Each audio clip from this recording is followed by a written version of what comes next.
Hello, hello, everyone, and welcome to the ETA Talk That Talk 2021. We are so happy that you're able to join us.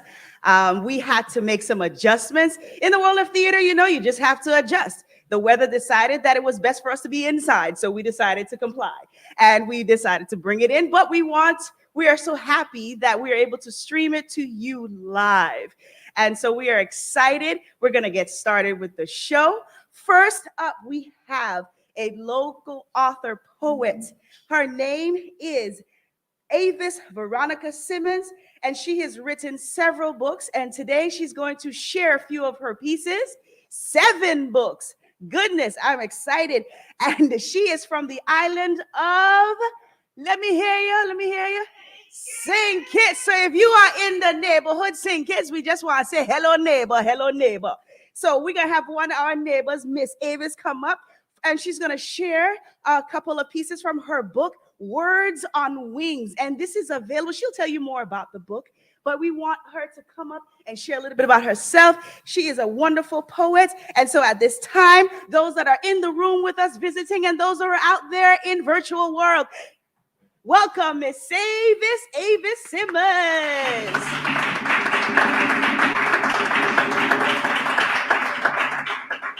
Thank you so much. It's a pleasure to be here and share with you my poem. Thank you, little leader. I have a poem that I wrote in honor of my mother. It's entitled Sugar in the Water with No Limes, but I'll share with you as a story. Mother Dorothy fed her children well, sprat and potato, even butter bread. Mutton and rice, the pigeon peas was right, but the sugar in the water with no lime, don't ask me why. The corn pap with spice, oh so nice. What a breakfast delight, it brightened our smiles. Bread and cheese, for lunch even a bun, with sugar in the water and no limes. Dumpling and sprat, the cassava bread is flat. Us children quietly devoured the catch, knowing sugar in the water is all we got, then off to bed for a nap. Now we cannot forget Mother Dorothy's soups.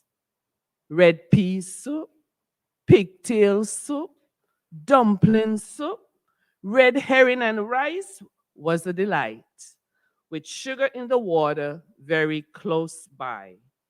Sugar in the water with no limes? Mother Dorothy calls it swank in style.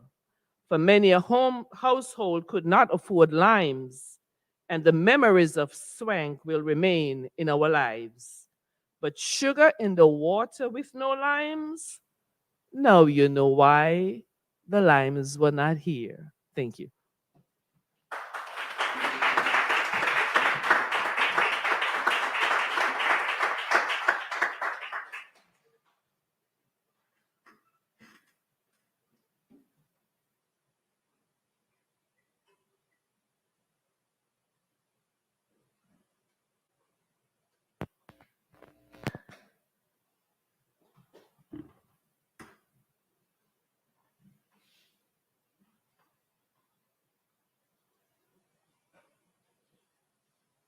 All right, that was Miss Avis sharing one of her wonderful poems. Now we are going to continue with our program, and we want you all to participate with us. Now the song that I'm going to do, let me switch over to my patois. The song I'm going to do is called "'Tis Long Time Girl Me Never See You," because through this pandemic, it's a long time we ain't see a lot of people. So this song is celebrating gathering together. So we are gathering with you virtually and with the people in the room. So I'm going to teach you the song, but I'm going to sing it for you one time or maybe 2 times. We'll see. Okay? And the word go like this. "'Tis long time, girl, me never see you. Come let we walk. Come let me hold your hand. 'Tis long time, girl, me never see you. Come let me walk and talk. And 'tis long time, girl, me never see you. Come let me wheel and turn." So in English that says, It's a long time I haven't seen you. It's so wonderful to see you. Let me shake your hand. Let's have a conversation and walk together.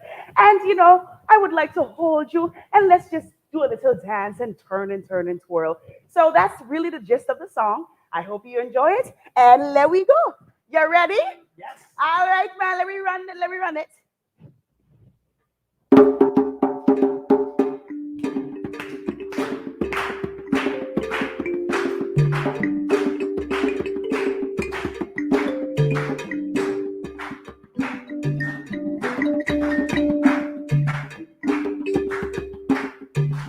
All right, I think y'all got it. All right. It's a long time, yeah, me never see you. Come, let me hold your hand. It's a long time, yeah, me never see you. Come, let me hold your hand. Feel like my blessing on the tree top, the holly blossom. Let me hold your hand, girl. Let me hold your hand. It's a long time, yeah, me never see you. Come, let me hold your hand. It's a long time, yeah, me never see you. Come, let me hold your hand. Feel like I'm dancing on my tree top, the holly blossom. Let me hold your hand, girl. Let me hold your hand. It's a long time, yeah, me never see you. Come, let me walk and talk. It's a long time, yeah, me never see you. Come, let me walk and talk.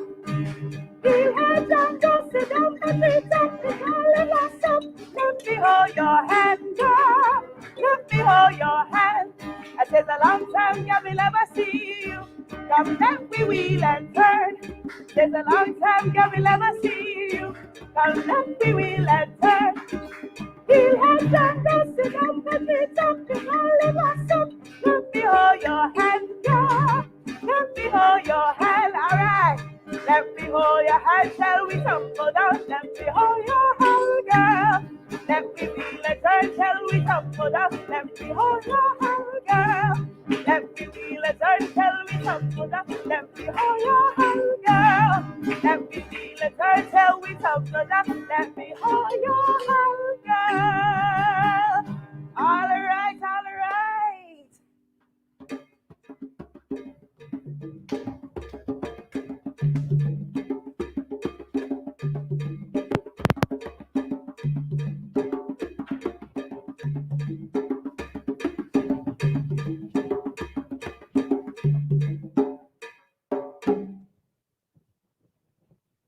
Since the beginning of time, there have been tellers of stories and listeners to hear them. Every person has a story inside of them, and every person has a story to tell. Today, we will celebrate the art of African and African American storytelling and talk that talk. But we're going to need your help. African American storytelling began in the beautiful continent of Africa. In some villages and kingdoms, the storytellers were called griots. What were they called? Griots! That's right, griots. Before a griot would tell a story, he or she would say, "Ago," which means, "Are you ready to listen?" And the children would reply, "Ame," which means, "Yes, I'm ready to hear." Let's try it. Ago, you say, "Ame." I think we can do better than that. Let's try it again. Ago, Ame. I think you've got it. Now, I want everyone to look up at the sky. Is everyone looking? Yes. Okay. I want you to reach up and touch the sky. Can you touch it? No. Why not? It's too far. That's right. It is too far away. Our first story comes from the beautiful country, Africa. And it is a story that is 500 years old from Nigeria. Ago? Amen.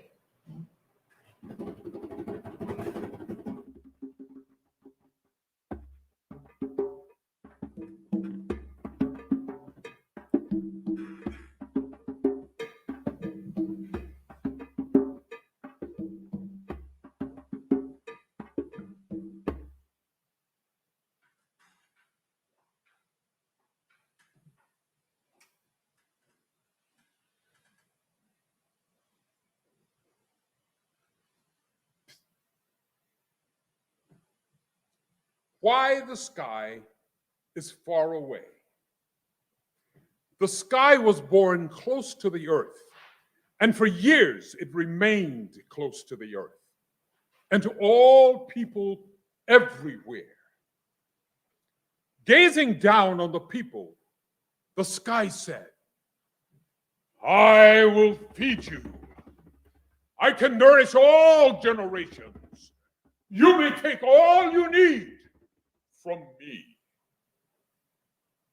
The sky was barely an arm's stretch away, and people reached into it, pulling from its vastness their daily meals.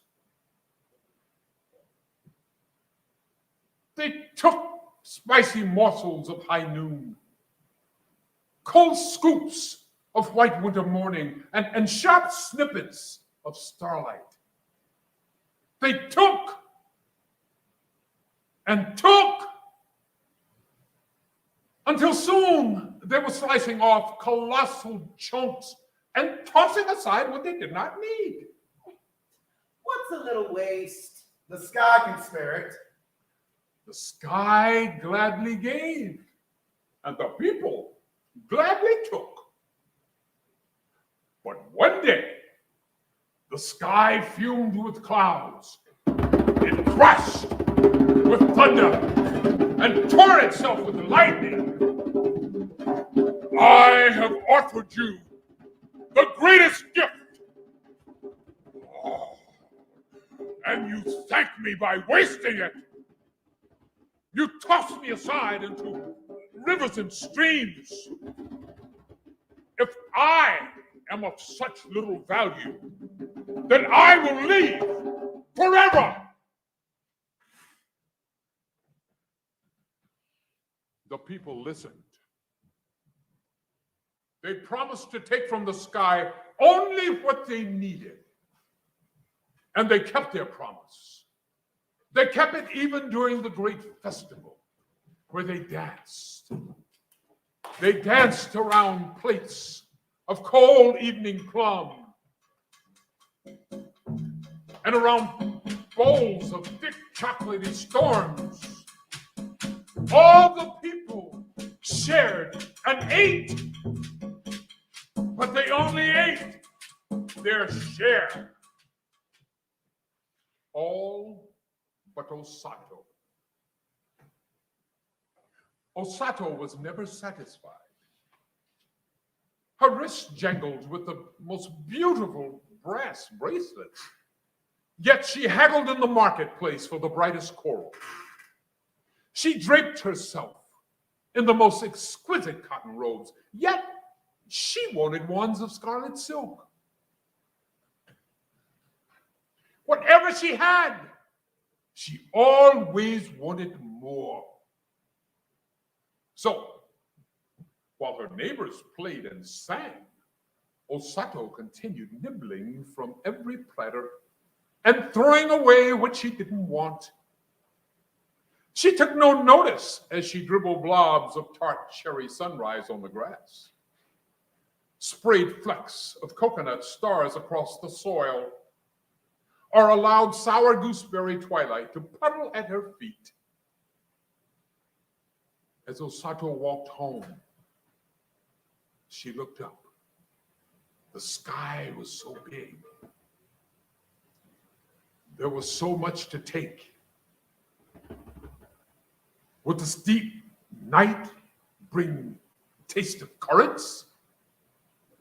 Would the moonlight feel like a lemon zing on her tongue? Just a taste. Osato sank her fingers deep and plucked a great wedge from the sky's sweet center. Molasses, berries, and fudge. Osato chewed and gulped, and chewed and gulped. Then she stopped. She could not eat one more bite. She was about to drop the rest to the ground when the sky gave a low roll. Osato hurried home. Husband, you must help me eat this guy. Eat?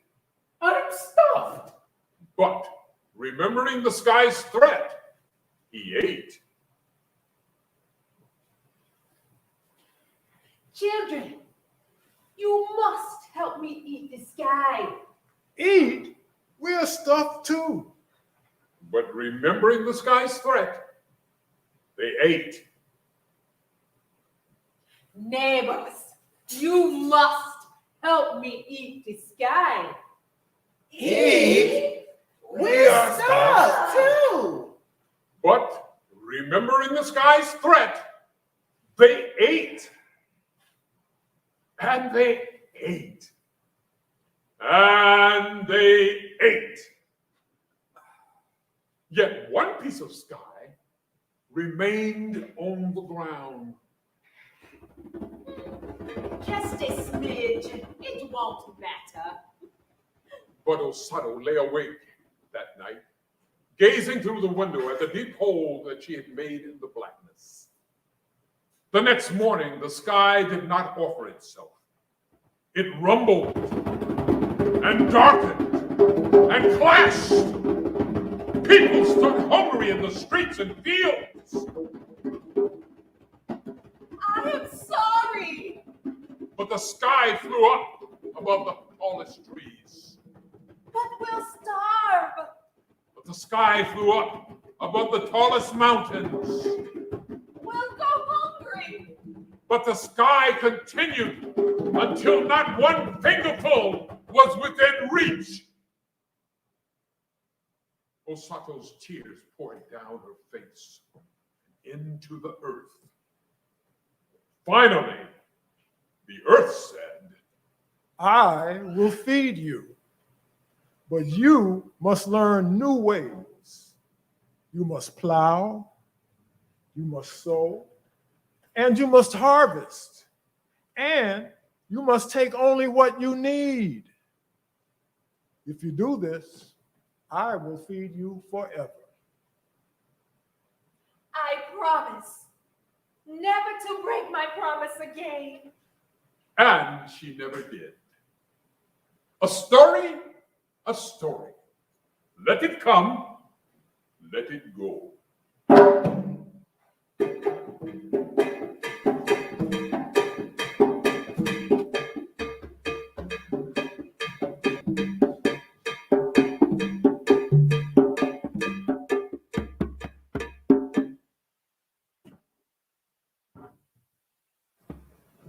When a storyteller says, a story, let it come, let it go, that means we have reached the end of the story. Our next story also comes from the African country of Nigeria, and storyteller Carol is here to share this story.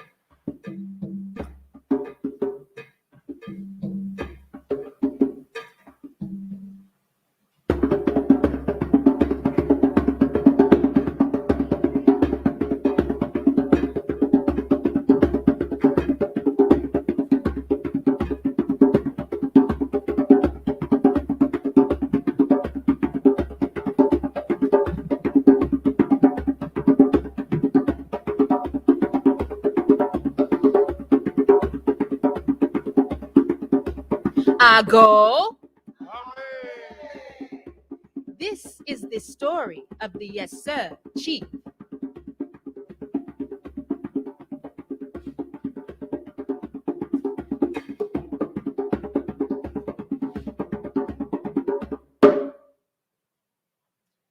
The Yes Sir Chief was called Chief Yes Sir because everyone on his court said yes sir to everything he said.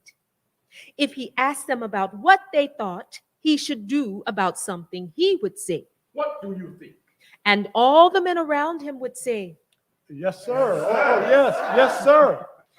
and he loved it.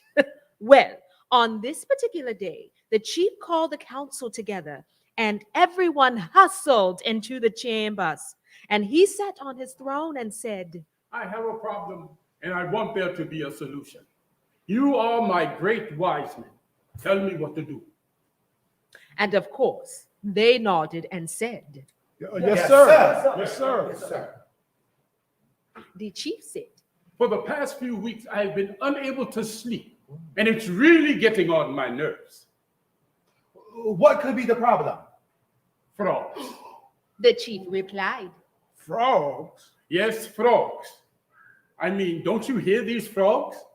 They're making the loudest sound you can imagine, and it's really, really getting on my nerves. I mean, all night long they're singing, and I can't sleep. Something must be done. They said. Yes, sir. Yes, sir. Yes, sir. I want there to be an edict sent out throughout the land, and I want every frog killed. So then maybe I can get some sleep. And the council said. Yes, sir. Yes, sir. However, there was one wise woman in the court that always sat to the side and a little bit to the back, and she always sat there with a look on her face, looking at the chief while everyone else said yes. And the chief always noticed her, and he was always irritated with this woman. The chief said, What is it? You are sitting there. Everybody is telling me, yes, I am right.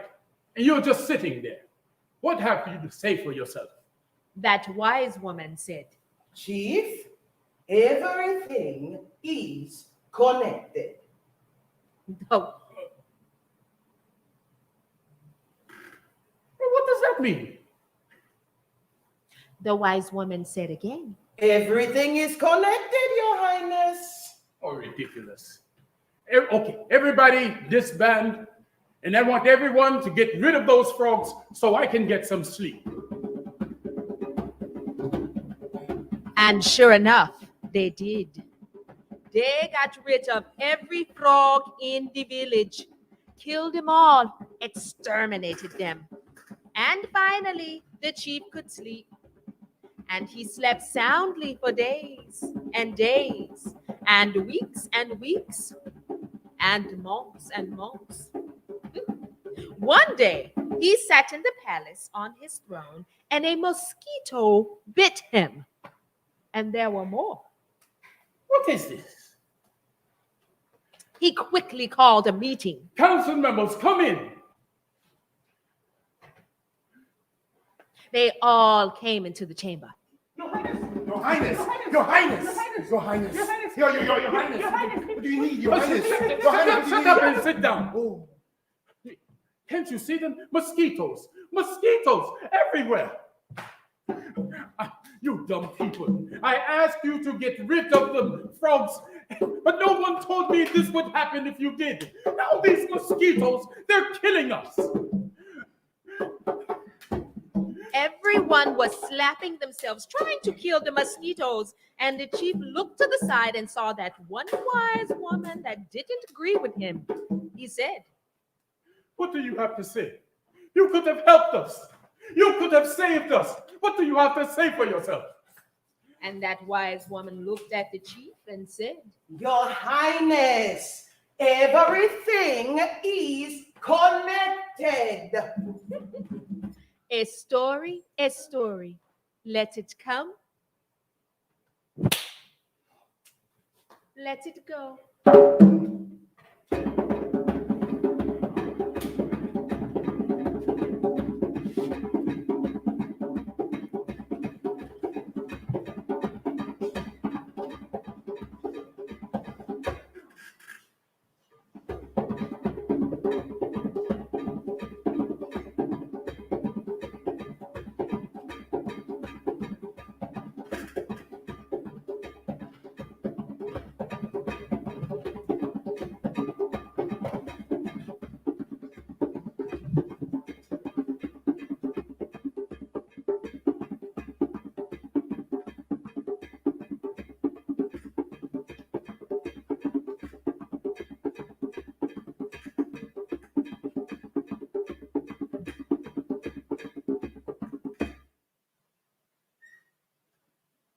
Poor Chief, yes, sir. He did not understand that everything serves a purpose. There is reason we're all here. We're all connected. Our next tale also takes place in Africa. And it is the story of a very sneaky spider named Anunsei. I'll go. Amen. Oh, I think we could do better than that. I'll go. Amen. I think you've got it. Anansi and the turtle. One day, Anansi, that spider everyone knows is a trickster, was just sitting down to eat a meal when Turtle come past by his house. Turtle had been traveling all day long and was very hungry. He smelled Anansi's yams cooking. His mouth began to water. Now, it was customary in that part of the world, and especially during holidays, where the host must offer meals to anyone who happened to come by during supper time. So Turtle went to Anansi's door, and because he knew that he would offer him some food. Turtle knocked on Anansi's door.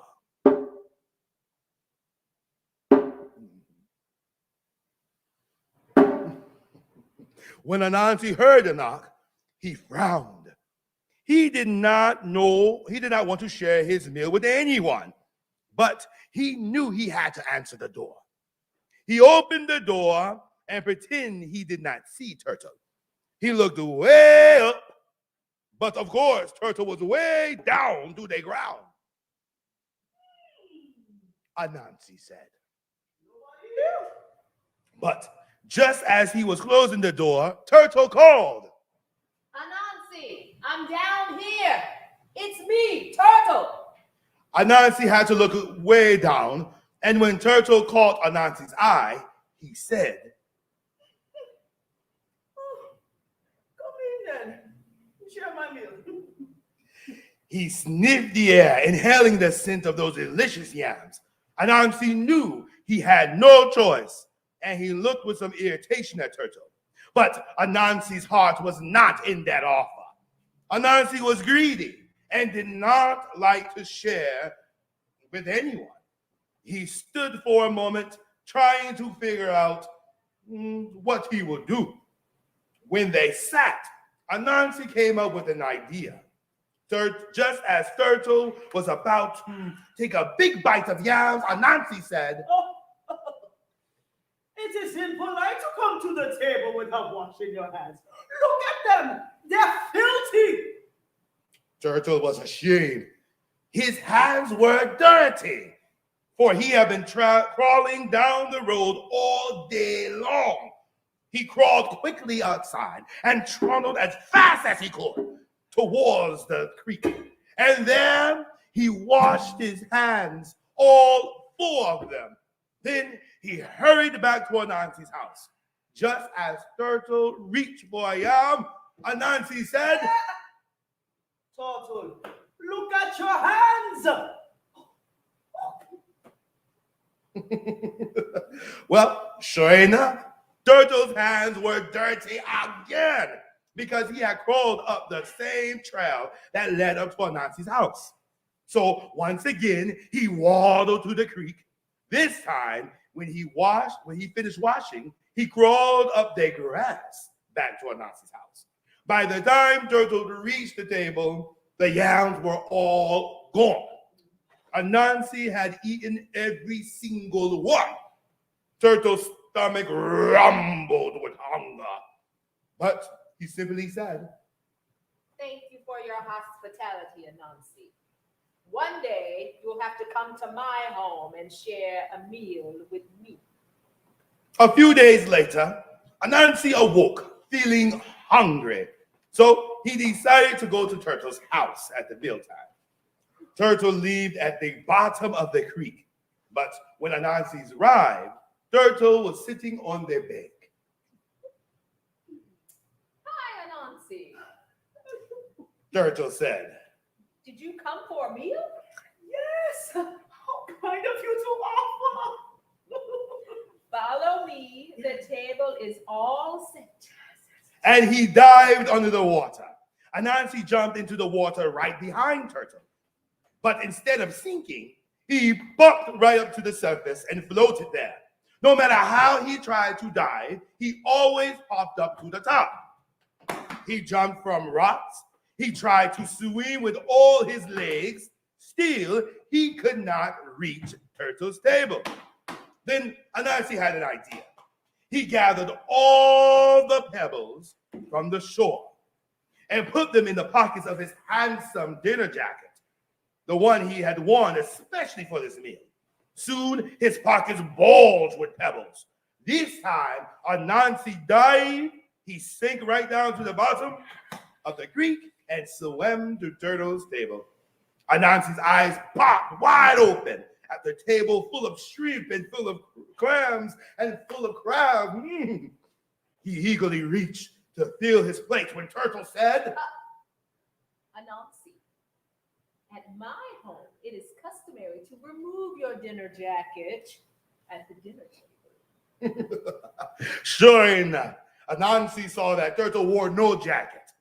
Anunsei looked longingly at the food, but he slowly slipped off his jacket. And as he did, the jacket sunk to the bottom of the creek and Anunsei popped up to the top. There, he floated frustrated and hungry as he watched Turtle down below, chomping happily on a juicy crab. I've been tricked. Anunsei cried. He lay upon the shore and thought of all the tricks he will play in return. And everyone knows he did just that. A story, a story. Let it come, let it go.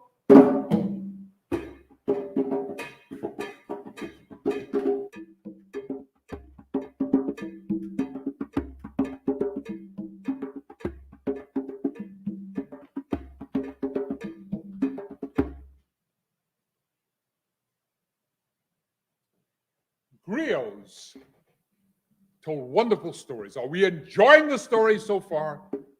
Yes, we are. Oh, I'm not so sure. Are you really enjoying the stories so far? Yes. Now, griots would not only tell stories about what happens when we're selfish, or what happens when we do not take heed of wise advice. They also told stories about what happens when we're sad, what happens when the days are dark. They told stories that gave people hope, but there were sad days ahead for the people of Africa. You see,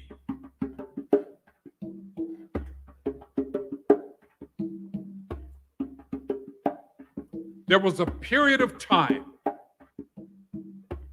that was dark and sad, known as the African slave trade. Millions of African people were stolen from their land and taken to new lands in the Caribbean and the Americas to work. They traveled the ocean by ship on a path we now call the Middle Passage. The slave traders tried to take away the Africans' history and their stories, but they could not steal the stories because the stories lived inside of the people. In fact, Anunsei found a new home in the Caribbean. In the Caribbean, the griots became the elders or the older people in the community. And they no longer said our goal. May. It changed to crick crack. It means the same thing. So let's try it. Crick Crack. One more time. Crick Crack. I believe you got it. Our next story is about Anunsei who traveled to the Caribbean.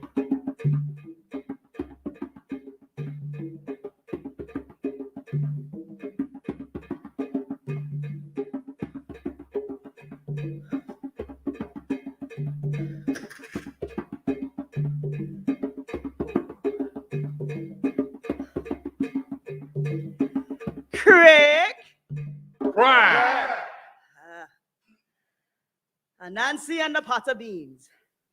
Long ago, before Anunsei was known far and wide for his tricks, he and his wife Aso visited her family's house. The family was given a party for Anunsei and Aso to celebrate the fine springtime weather. Anunsei was proud of himself and he wished to show himself off. "Let us dress in our finest clothes," he said to Aso, and she agreed. She loved to wear her pretty dresses and her gaily colored headscarves. Anunsei dressed in his finest clothes and he wore a hat, a nice tall hat. "I think I look important in this hat," he said to Aso, and she agreed. So off they set to her parents' house, and when they walked in, all the guests turned and smiled and gasped. They were impressed indeed. No one had seen a hat like Anunsei's, and so all evening long he walked around the room showing off his hat, his pipe, and his fancy trousers, and bragging about how well he was doing. Anunsei was proud of his wealth, and he wanted everyone to admire him.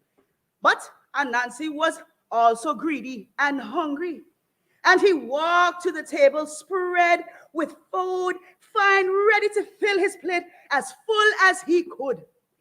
There was a feast fit for kings. Lemon soup, curried corn, sausages, chilies, guinea fowl eggs, and fufu and jollof rice lard, baked yams and boiled sweet potatoes, and roasted cassava. Yes, there were stews for every sort, goat and lamb and fish, and breads and spice butter and palm wine. Anunsei ate and ate until his stomach was so full he couldn't eat another bite. But something was wrong. Anunsei scratched his head. "Where are the beans?" he whispered to Aso. You see, Anunsei loved hot beans more than anything else in the world. "I don't see them," Aso whispered. "But there's plenty of food to eat, my dear." Anunsei ate another helping of fish and another yam, and still he craved those nice hot beans. Then he began to wonder. His father-in-law knew he loved hot beans. Why would he neglect to serve them? Perhaps he was hiding those beans. Anunsei sniffed in the air. He sniffed again. "Excuse me," he said to his father-in-law, "but do you mind if I step outside to catch a fresh of air?" "Of course not," his father-in-law said. But this was a trick. He had no intention of walking outside. He just wanted to sneak into the kitchen, and the way outside was through the kitchen. Off he walked, and sure enough, he caught a whiff of something. "Yes," he said under his breath. There was the pot of beans boiling on the stove.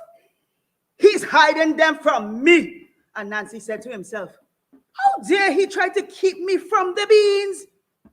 Actually, his mother-in-law had just forgotten to serve them. And so, checking to make sure no one was watching, Anunsei found a satchel and filled it with spoonfuls and spoonfuls of beans. When the bag was full, he placed it on his head. Shut up. Shut up. Yeah. When the bag was full, he placed it on his head and covered it with his hat. Oh, yeah. Anunsei, with those beans buried under his hat, walked quickly back into the party. "Aso," he said to his wife, "I think it's time for us to leave." "But Anunsei, the party's in our honor," Aso argued. Just then her father announced to everyone, "I wish to make a speech. Please, everyone, gather around." Yes, Anunsei's father-in-law began to talk. I want to say how proud I am of my fine son-in-law, Anunsei. And he is good to my daughter, and he is good to me and my wife. And we wish everyone to know how fortunate we feel to have such a fine son-in-law.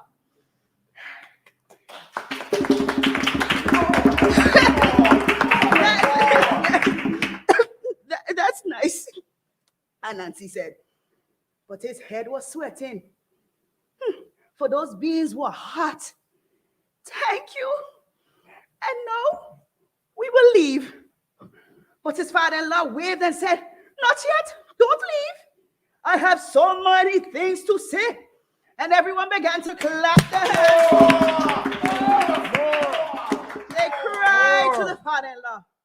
But now Anunsei was really, really worried. For those beans were burning his head, and sweat began to pour down his face. Thank you, he cried. But you've already said more than enough. Never, his father-in-law said. There aren't enough fine words in the language for praising my fine son-in-law. More.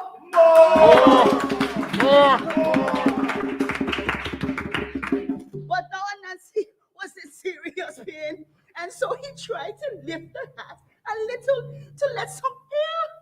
And when he did, oh Lord, the beans came falling out. He poured down his head, all on his handsome trousers, his fine linen, his shirt, all his sandals. Lord Jesus, what is this?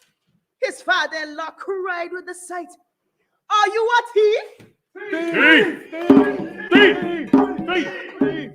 Everyone cried, and Anunsei ran out the door with his wife following him. Anunsei's a thief. Anunsei's a thief. And ever since that day, Anunsei's head was bald, a symbol of his greed. A story. Let it come, let it go.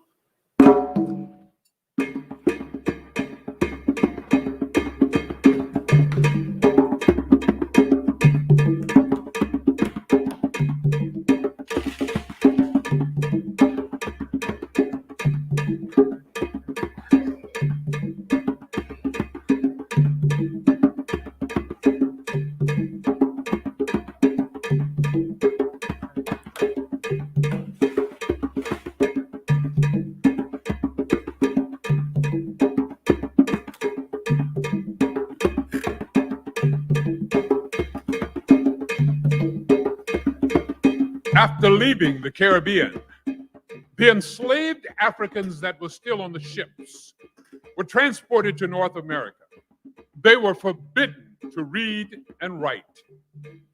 However, the invaders could not stop the enslaved from teaching their children lessons and sharing those stories through song and dance. The animals changed and the language changed, but the lessons in every story stayed the same. So now, when the storytellers in the United States began a story, they would say, way back, and the audience would say, way back. I think we are ready for our next story. It's about a signifying monkey.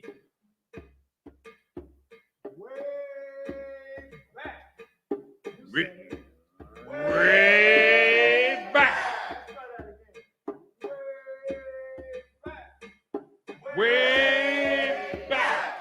Now, before we get way back, I need to explain to you, in case you don't know, what signifying is. Now, I'm sure many of you know people who like to instigate arguments among other people. Sometimes we call it dissing or throwing shade on people. And sometimes it even gets so bad that you talk about somebody's mother. So that's what signifying is. And this is about signifying monkey. And there's a song that goes with the story, and I want to teach it to you so you can help us sing it. It goes, signifying monkey, stay up in your tree. You are always lying, signifying, but you got a lot monkey with me. Let's try that one time. Are you ready?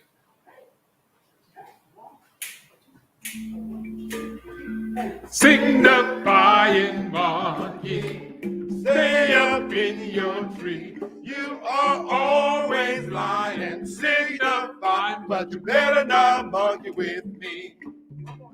Signifying monkey, stay up in your tree. You are always lying and signifying, but you better not monkey with me.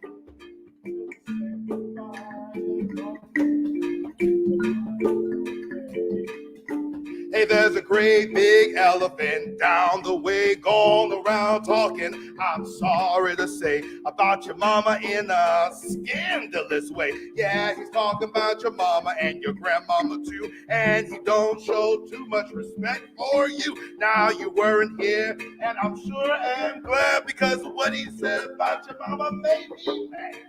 Signifying monkey, stay up in your tree. You are always lying and signifying, but you better not monkey with me. Lion said, Yeah, well, I'll fix him. I'll tear that elephant limb from limb. he shook the jungle with a mighty roar. Then he took off like a shot from a 44. Found the elephant where the tall grass grows. I could punch you in your long nose. The elephant looked at the lion in surprise, said, Boy, you better pick on somebody your size. Lion wouldn't listen. He made a pass. Elephant slapped him down in the grass. Lion roared and he leapt from the ground.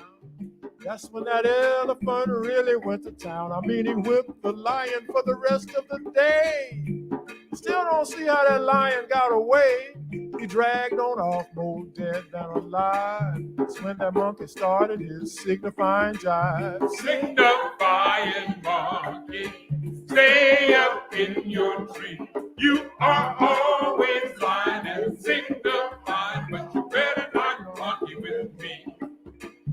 Monkey looked down and said, Ooh-wee, what is this big old mess I see? Is that you, lion?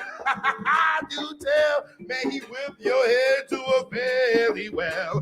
Give you a beating that was rough enough. How you supposed to be the king of the jungle? Ain't that some stuff? You big overgrown pussy cat, don't you war or I'll hop down there and whip your tail some more. Monkey got to laughing, jumping up and down. Took Mr. Limb and he plunged, bam, to the ground. He's on it with all 4 feet. He's gonna grind that monkey to hamburger meat. The monkey looked up with tears. I apologize. Please, I meant no harm. Please let me go. And I'll tell you something you really need to know. Signifying monkey, stay up in your tree.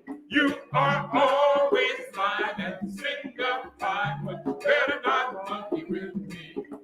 Well, the lion stepped back to hear what he say. You know that monkey scampered up a tree and got away. What I want to tell you, The monkey hollered then. if you fool with me again, I'll stick the elephant on you. The lion just shook his head and said, You tried. If you and your monkey children want to stay alive, up in that tree is where you better stay. that's where they are to this very day. Signifying monkey, stay up in your tree. You are always lying and signifying, but you better not monkey with me. Sing it, sing it. Signifying monkey, stay up in your tree. You are always lying and signifying, but you better not monkey with me. I said, You better not monkey with me. you know it. You better not monkey with me. One more time. You better not monkey with me.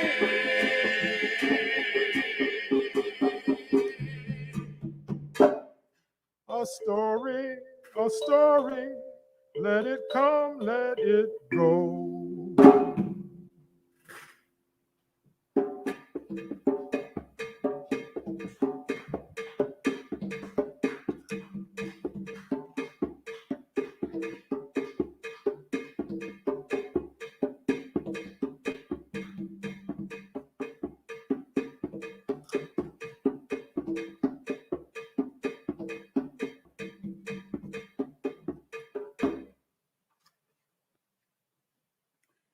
That was a sneaky little monkey.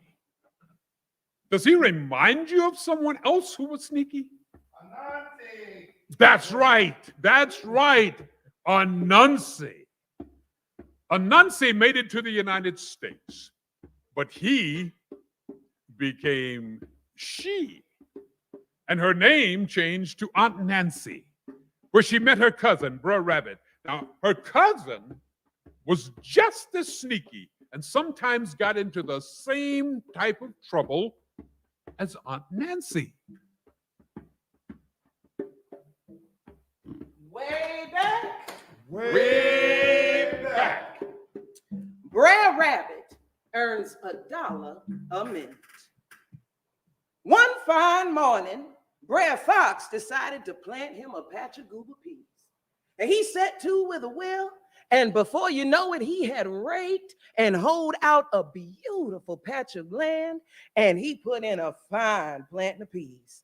And it didn't take too long before those goober vines grew long and tall, and the peas ripened up good and smart. Now, Brer Rabbit, he had watched Brer Fox planting those peas, and he told Mrs. Rabbit and his little children where they could find the patch. As soon as those peas were ripe, Brer Rabbit and the little rabbits would sneak on in and grab up them goobers by the handful. It got so bad that when Brer Fox came to the patch, he could hardly find a pea to call his own. Well, Brer Fox, he was plenty mad that he had worked so hard on them peas, only to have them eaten by somebody else. Now, he suspected that Brer Rabbit was to blame for this, but that rascally rabbit had covered his tracks so well that Brer Fox couldn't catch him. So, Brer Fox came up with a plan. He found a smooth spot in his fence where a cunning rabbit might sneak in, and he set a trap at that spot. He tied a rope to a nearby hickory sapling and bent it nearly double. Then he made a loop knot on one end of the rope and fastened it with a trigger right around the hole in the fence. Now, should anybody come slipping through that fence, the trigger would spring, the knot would tighten around their bodies, the hickory sapling would spring upright, and they would be left hanging from the tree for everyone to see. The next morning, Brer Rabbit came a-slipping through the hole in the fence. At once, the trigger sprung, the knot tightened on his forelegs, and the hickory tree snapped upright, quick as you please. Brer Rabbit found himself swung aloft betwixt the heaven and the earth, hanging from the hickory sapling. He couldn't go up and he couldn't go down. He just went back and forth. Brer Rabbit was in a fix, no mistake. He was trying to come up with some glib explanation for Brer Fox when he heard someone a-rumbling and a-bumbling down the road. It was Brer Bear looking for a bee tree so he could get himself some honey to eat. As soon as Brer Rabbit saw Brer Bear, he came up with a plan to get himself free. Howdy, Bear. He called cheerfully. Brer Bear squinted around here and there, wondering where the voice had come from. Then he looked up and he saw Brer Rabbit swinging from the sapling. Howdy, Brer Rabbit. He rumbled. How are you this morning? Middling, Bear, just middling. And Brer Bear was wondering why Brer Rabbit was up there in the tree. So he asked him about it. Brer Rabbit grinned and said that he was earning $1 a minute from Brer Fox. $1 a minute? Brer Bear exclaimed. What for?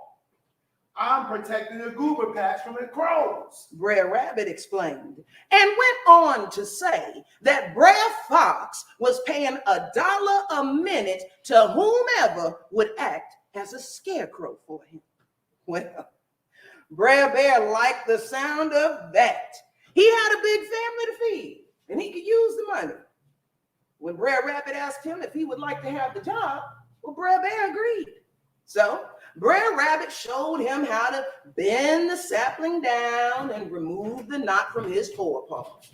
When Brer Rabbit was free, Brer Bear climbed into the knot, and soon he was hanging aloft betwixt the heaven and the earth, swinging to and fro from the sapling and growling at the birds to keep them away from the goober patch.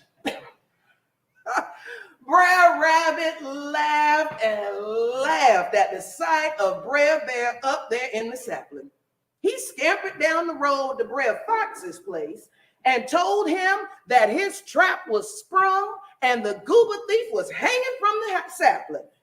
Brer Fox grabbed his walking stick and ran down the road after Brer Rabbit.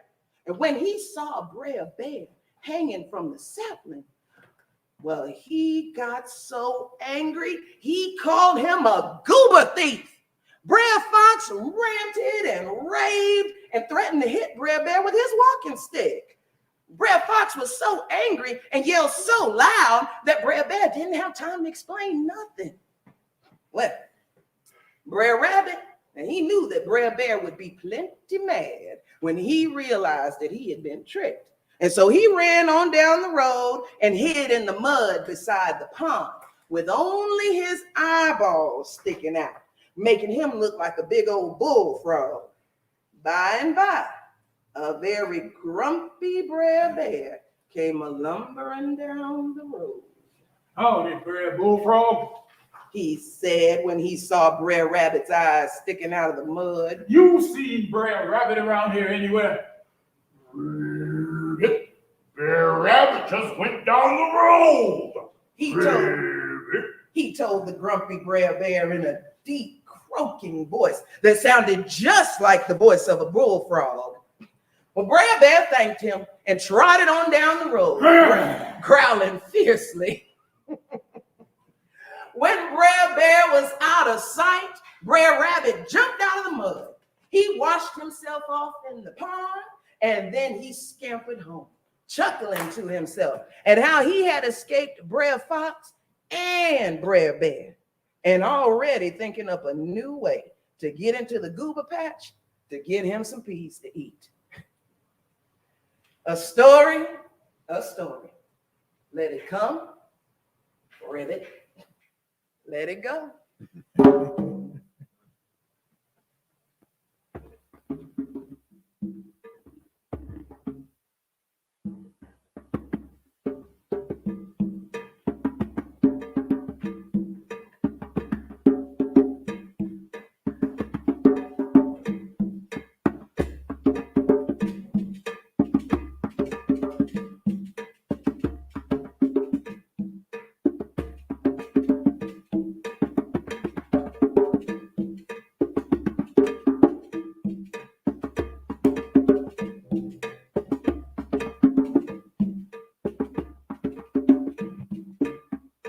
Our last story is about an ancient people who forgot that they could fly.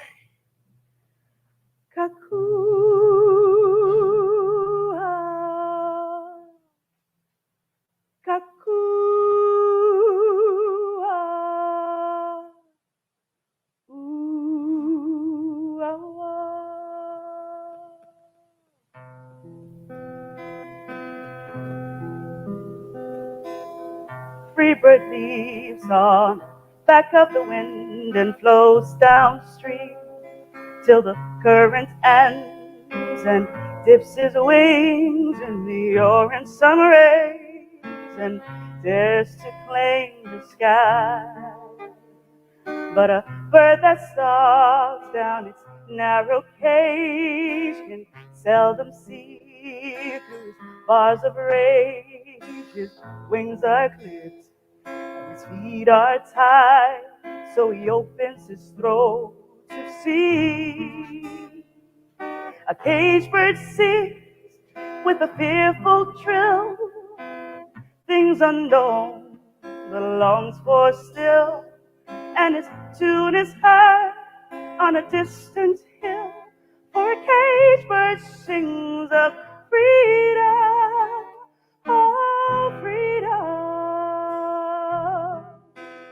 oh freedom. Kakua, Kakua.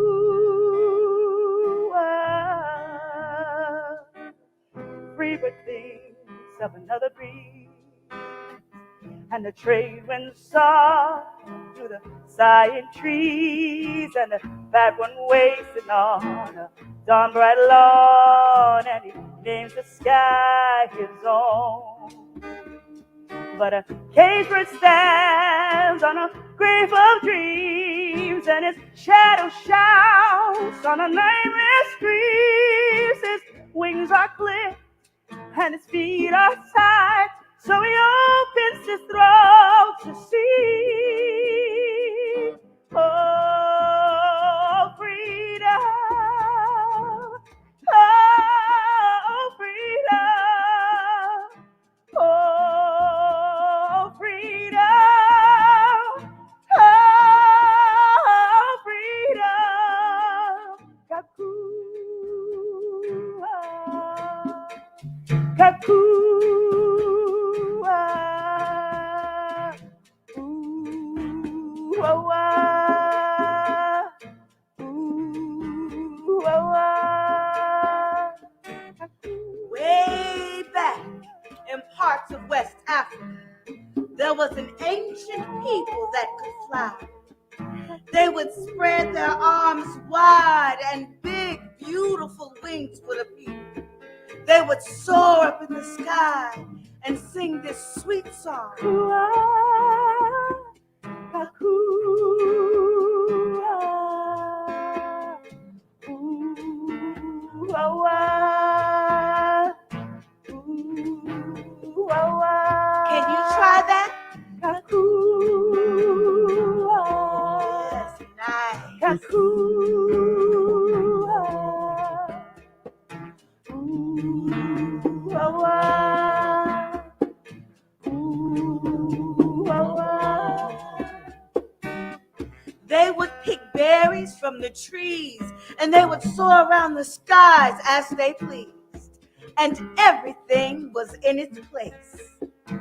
Until one day, some invaders came with a plan to steal all the resources from the land. And in time, they grew very greedy, and they even stole the people. Chained them up one by one and two by two. Most of the flying Africans forgot what they could do. The oppressor stripped them of their freedom and their name. And in this land of the free and home of the brave, the African people were made to be slaves. And the oppressor called themselves masters and overseers. And they made sure the African people worked to make their money out in the fields. Well, during this time, there was one young girl named Lucretia. What was her name? Lucretia. Lucretia, very good. Now, Lucretia was a wise young girl. She had been sold away from her mother and was being raised on a different plantation by the elders. Now, the elders taught her lessons, and they told her stories all the time. Now, some of the elders were very sad and very angry, and they wanted to give up. But they would tell her stories about the fight being over and not wanting to go on anymore. And they would sing songs like this. I will be done with the troubles of this world. Troubles of this world. The troubles of this world. Soon I will be done with the troubles of this world. I'm going home to live with God. Now, when Lucretia heard those stories and those songs, she just wanted to give up. And she wondered if her people would ever be free. She just didn't know. But then there were those elders who would say, "No, girl, we can't give up. We've got to be angry. We've got to fight." And they would sing songs like this. Hold on just a little while longer.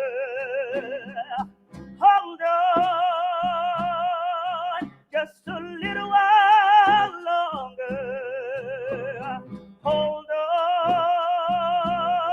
on just a little while longer. Everything is gonna be all right. Fight on just a little while longer. Fight on just a little while longer. Fight on just a little while longer. Everything is gonna be all right. Now, when Lucretia heard those songs, she wanted to fight, but that wasn't good either, because the oppressors had these whips and they would keep her down, and she didn't want to go out that way either. But then she took to the elders, who would tell her stories about home. They would tell her stories about the richness of her homeland. They would tell her stories about her people and how they used to fly. And on those nights, when Lucretia heard those stories, she would have these dreams, these sweet dreams where she would fly. And in those dreams was the first time she would feel a sense of freedom. She would have those dreams night after night. And over weeks, she would not only feel her freedom, but the freedom of her children and her children's children. But one day, she became very ill, and she could not work as hard as she used to. She was out there on the plantation giving her very best, but just couldn't seem to get it together. Well, the oppressor came over to her, and he began to yell at her. And all the other enslaved Africans gathered around trying to help the young girl. But he pulled out his whip, and he began to whip her and whip her.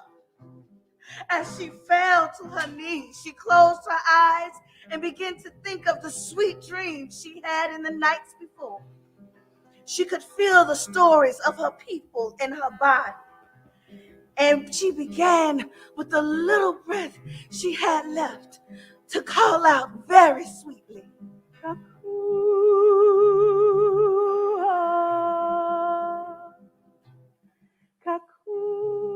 the other Africans heard her, and they began to sing with her.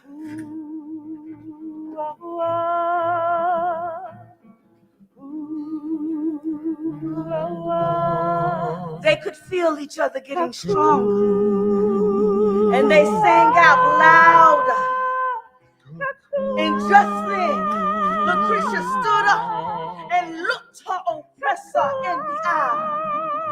And she stepped into the air and she flew. The other Africans kept singing, and they grew louder and stronger, and they became a mighty chorus, and they too rose in the air and flew, and they all flew to freedom, and they flew real high. They flew over the mountains of adversity, and they flew over the oceans of inferiority. They were like beautiful brown birds all over the deep blue sky. And they had their rhythms and their songs and their stories inside. You see, the African people could fly. And you too can fly. Oh, freedom. Oh,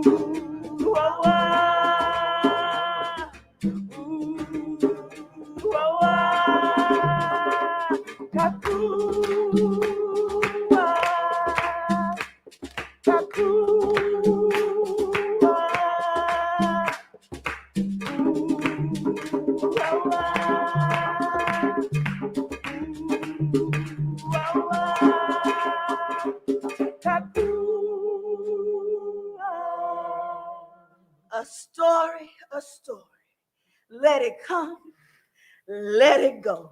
We're so glad to bring to you these extraordinary stories. Today, the art of African American storytelling is dying. We